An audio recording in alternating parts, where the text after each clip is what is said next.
Hello there, my name's Card. I'm a long-time progressive community organiser and activist, and I like to make simple videos here on YouTube about all sorts of things that interest me. Today, I just wanted to make a short video explaining why exactly Kyle Rittenhouse, the then 17-year-old at the centre of the 2020 Kenosha unrest shooting, was in the wrong. The main reason I wanted to do this, and do it now even though it's been several years, is because I haven't seen anyone focused on exploring the morality and ethics of what happened, rather than just the legality of the incident. And also, since it's been a while, we're at a point where someone commentating on the event isn't doing so just in a rush to get their hot take in and try and pick up a load of viewership while it's topical and in the news. And at the same time, I expect everyone who might end up watching this will still at least be passingly familiar with the basic facts of what happened, so I shouldn't need to explain in great detail what physically happened. It still happened in relatively recent memory after all. With all that in mind, firstly, the fact that Rittenhouse ultimately got off all the substantive criminal charges, and in large part due to a pretty poor showing from the prosecution no less, is completely irrelevant to the morality of his shooting three people. You can absolutely have been found not guilty or not criminally liable and still have been in the wrong. The likes of O.J. Simpson and Casey Anthony come to mind, for instance. The legal case itself focused on whether or not the shootings were acts of self-defense in the moment they happened. But the biggest single problem with what Rittenhouse did is that you shouldn't aspire to be a wannabe pseudo-vigilante who puts themselves in a position where you get to kill people at all.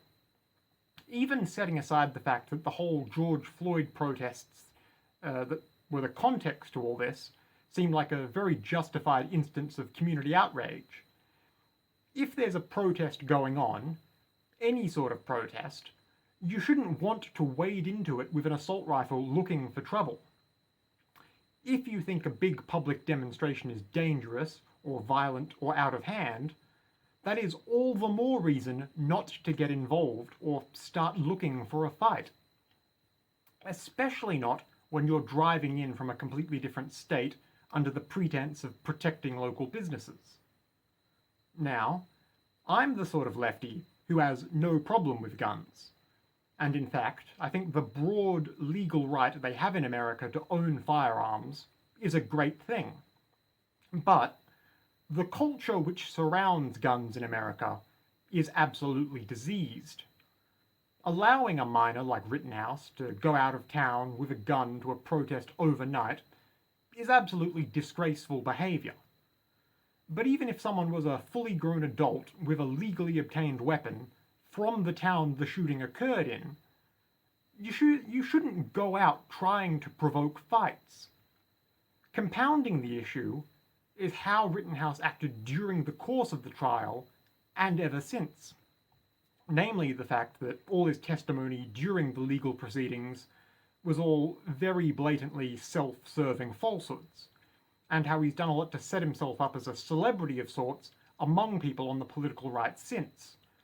Everything from doing the conservative press circuit and hawking merchandise of himself to being awfully chummy with a lot of actual avowed far-right militia types. Frankly, that's just not how you ought to behave in the aftermath of something like this. Even if this really were the most justifiable instance of lethal self-defense ever, shootings aren't something to be celebrated even at the best of times. Rittenhouse did something he absolutely should not have done, got people killed because of it, and he was all too happy to play along with the sick joy of many who were delighted in the fact that he suffered no legal repercussion because of it. Just about everything here puts Rittenhouse in the wrong, regardless of how he ended up skating free of any real consequences. And you're well within your rights to think so. Thank you for listening. Once again, my name's Card. If you might want to hear more from me, feel free to take a look at any of my other videos or subscribe to this YouTube page.